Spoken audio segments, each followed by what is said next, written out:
적벽에서 대패한 조조에게 어느 날 주유가 죽었다는 소식이 전해집니다. 조조는 이 기회를 이용해 동호정벌을 하려 합니다. 하지만 자신이 원정을 나간 사이 서량의 마등이 허도를 공격할 것이 염려됩니다. 그러자 순유가 계책을 제시하죠. 마등에게 정남장군 벼슬을 내리고 그가 허도로 왔을 때 죽이라는 겁니다. 며칠 뒤 조서를 받은 마등은 장남 마초만 서량에 남기고 허도로 향합니다. 마등은 문하시랑 황규와 손을 잡고 조조를 죽이려 하지만 그만 일이 새어나가고 맙니다. 마등과 그 아들들은 붙잡혀 처형되고 마등의 조카 마대만 간신히 목숨을 건져 서량으로 달아납니다. 이에 분노한 마초는 사자처럼 울부짖습니다. 마초는 아버지의 의형제였던 한수와 함께 20만 대군을 일으켜 장안으로 쳐들어갑니다. 마초는 방덕의 계책을 써서 장안성을 빼앗고 조홍에게 싸움을 걸어 동관마저 손에 넣습니다. 그러자 다급해진 조조가 대군을 이끌고 달려옵니다. 양쪽 군대가 대치하자 마초는 조조를 보고 이를 갑니다. 마초가 조조에게 달려드는데 우금, 장압, 이통이 차례로 막아보지만 도무지 상대가 되지 않습니다. 곧바로 이어진 싸움에서 조조군은 대패하고 말지요. 하지만 조조는 보통 인물이 아닙니다. 군대를 움직여 서량군의 후방을 차단하고 전쟁을 장기전으로 끌고 갑니다. 그리고 가후의 이간책을 써서 마초와 한수를 원수지간으로 만듭니다. 마초가 한수의 왼팔을 자르고 한수는 겨우 목숨을 건져 달아나는 순간 조조의 대군이 기습을 가합니다. 대패한 마초는 방덕 마대와 함께 겨우 목숨을 건져 달아나고 한수는 조조에게 항복해 서량 후에 봉해집니다. 이상이 삼국지 연의에서 동관전투의 내용입니다. 그러면 실상은 어땠을까요? 동관전투는 전투 자체는 역사와 연의가 큰 차이가 없는데 그 배경에 차이가 큽니다. 지금부터 설명드리는 내용은 삼국지 위서 조조전, 허저전, 종효전, 하우연전, 촉서 마초전 등을 종합한 것입니다. 208년 조조는 마등을 위위로 삼아 허도로 불러들입니다. 참고로 위위는 황궁 수비대장격입니다. 마등도 한때 서량에서 날아다녔던 인물이지만 늙어서 패기가 없어진 상황이었죠. 잠깐 서량에 대해 설명드리겠습니다. 삼국지의 배경이 되는 후 한때는 전국에 양주가 두 곳이 있었습니다.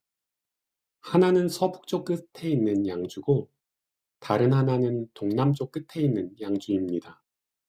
그래서 서북쪽에 있는 양주를 서량이라고 불러서 동남쪽에 있는 양주와 구분한 것입니다. 다시 본론으로 돌아가 마등은 순순히 위위벼슬을 받고 장남 마초만 남긴 채 허도로 향합니다.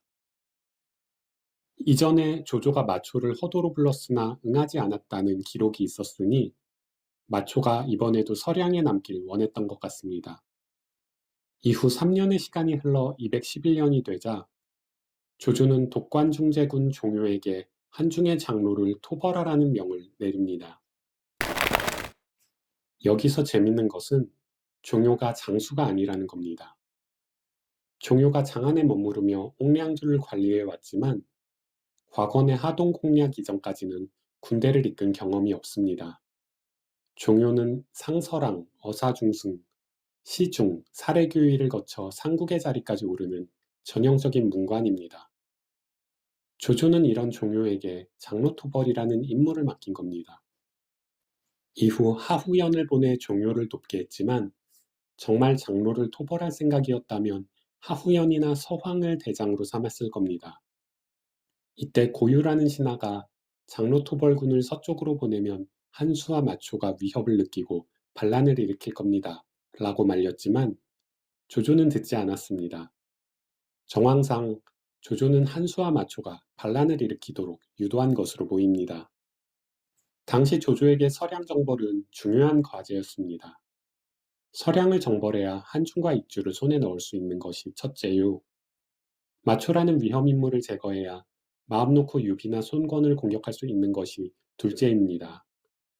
마초가 서량에 남아 병권을 움켜쥐고 있는 것을 보면 언젠가 세력 확장에 나설 것이 분명해 보였거든요.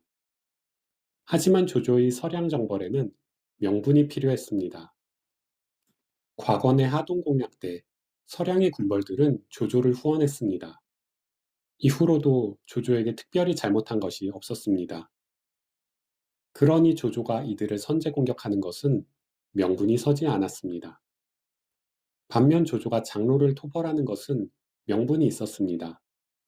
장로는 한중에서 오두미교의 교주이자 왕으로 행세했으니 역적을 토벌한다는 명분을 내세울 수 있었습니다. 그리고 조조가 한중으로 군대를 움직이면 서량의 군벌들은 입장이 난처해집니다. 조조의 군대가 서량을 통과하는 척하다 기습 공격을 하면 손도 못 써보고 당할 것이 뻔합니다.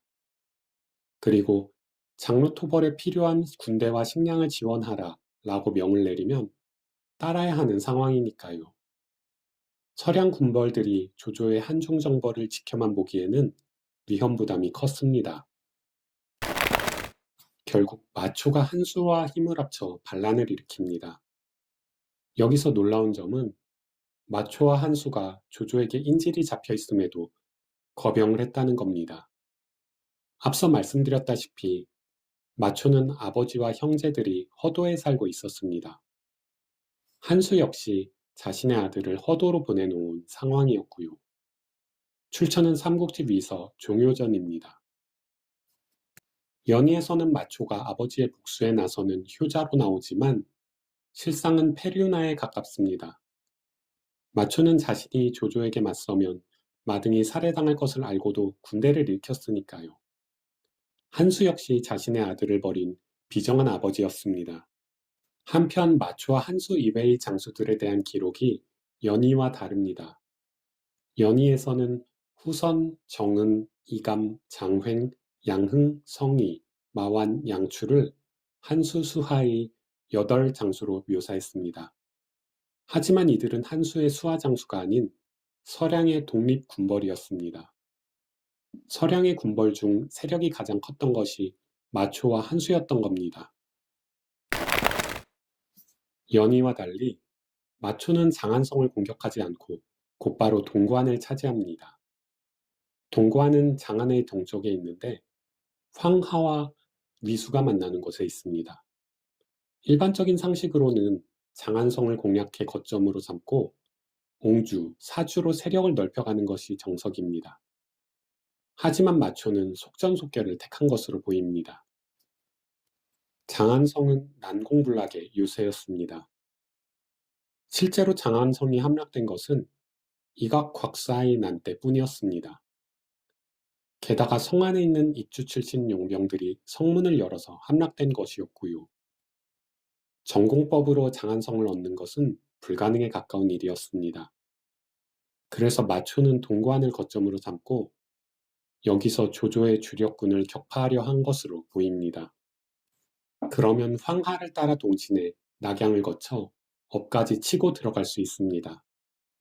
하지만 호락호락 당하고 있을 조조가 아닙니다. 조조는 조인을 보내 마초를 막게 했는데 다음과 같은 명을 내립니다. 서량병사들이 용맹하고 사나우니 굳게 지키며 싸우지 말라. 이렇게 조인이 시간을 끄는 사이 조조가 주력군을 이끌고 당도합니다. 이후의 전투 전개는 연희와 정사가 비슷합니다. 조조가 서황을 서북쪽으로 보내 포판진에서 강을 건너 마초의 후방을 끊고 조조도 본대를 거느리고 강을 건너 동관 서쪽에 주둔합니다. 이렇게 조조가 마초의 퇴로를 끊으며 승기를 잡습니다. 여기서 마초에게 아쉬운 장면이 있었습니다. 조조의 본대가 강을 건너려 하자 마초가 한수에게 말합니다. 적이 강을 건너지 못하게 위수 북쪽을 지키면 조조는 20일이 못 되어 식량이 떨어져 달아날 겁니다. 하지만 한수의 생각은 다릅니다. 차라리 적이 강을 절반쯤 건넜을 때 공격하면 대승을 거둘 것이네. 결국 마초는 한수의 제안을 받아들입니다. 이후 조조가 강을 건널 때 마초가 1만의 병력을 이끌고 달려옵니다. 하지만 조조는 달아나지 않고 자리에 앉아 있습니다. 병사들이 강을 모두 건널 때까지 기다리겠다며 고집을 부립니다. 그러자 장압이 달려와 조조를 억지로 배에 태웁니다. 이렇게 조조를 태운 배가 출발하지만 마초의 군대가 쏘는 화살이 비처럼 쏟아집니다. 위기의 순간 교의 정비가 꾀를 써서 조조를 구합니다. 정비는 조조군 안에 있는 소와 말을 한꺼번에 들판에 풀어놓습니다. 그러자 마초의 병사들은 다들 소와 말을 잡느라 정신이 없지요. 그래도 마초는 직속 부하들과 함께 악착같이 조조가 탄 배를 향해 활을 쏩니다. 이때 조조의 병사들도 배에 매달리니 배가 기우뚱합니다. 이번에는 허저가 나섭니다. 허저는 배에 매달린 아군 병사들을 가차없이 베어버립니다. 그리고 말 한 장을 들어 날아오는 화살을 막지요. 잠시 후 노를 젓던 병사가 화살에 맞아 죽고 맙니다. 그러자 허저는 왼손에 말 한 장을 든 채 오른손으로 열심히 노를 젓습니다. 이렇게 허저가 분전한 덕분에 조조는 간신히 살아서 강을 건넙니다. 이처럼 마초는 조조를 죽일 뻔하긴 했지만 별다른 소득을 거두지 못합니다. 조조의 병사들도 많이 죽이지 못했죠. 마초가 원래 생각대로 위수 북쪽을 지켰다면 조조의 목은 베지 못했어도 조조를 퇴각시켰을지 모릅니다. 강을 건넌 후 조조가 모래장벽으로 마초를 막는 것도 연희와 같습니다. 다만 연희에서는 신선이 나타나 모래에 물을 부어 얼리는 것을 알려주지만 실제 이 계책을 알려준 것은 조조의 수하인 누규였습니다. 조조와 마초의 마지막 전투는 연희와 정사가 다릅니다. 연희에서는 마초가 한수와 다투고 있을 때 조조가 기습 공격을 가합니다. 하지만 실제로는 정정당당한 승부를 벌였습니다. 양쪽은 싸울 날짜를 정해 전면전을 펼쳤습니다. 조조는 가볍게 무장한 병사들로 한동안 싸움을 벌이다가 정예 기병으로 서량군의 배후를 칩니다. 그러자 서량 군대는 그대로 무너집니다. 가후의 이간계로 서로를 믿지 못하는 상황이라 제대로 싸우지 못한 것으로 보이지요. 이 싸움에서 성이 이감은 전사하고 마초와 한수는 서량으로 달아납니다. 양추는 안정으로 달아났다가 조조에게 항복하지요. 후선과 정은은 장로에게 달아났다가 결국 조조에게 항복하고 양흥은 나중에 하후연에게 목숨을 잃었다고 합니다. 장횡과 마완이 어떻게 되었는지는 기록이 남아있지 않습니다. 이상으로 동관전투의 진실에 대해 살펴보았습니다. 다음 시간에는 유비의 입주정벌에 대해 다뤄보겠습니다. 감사합니다.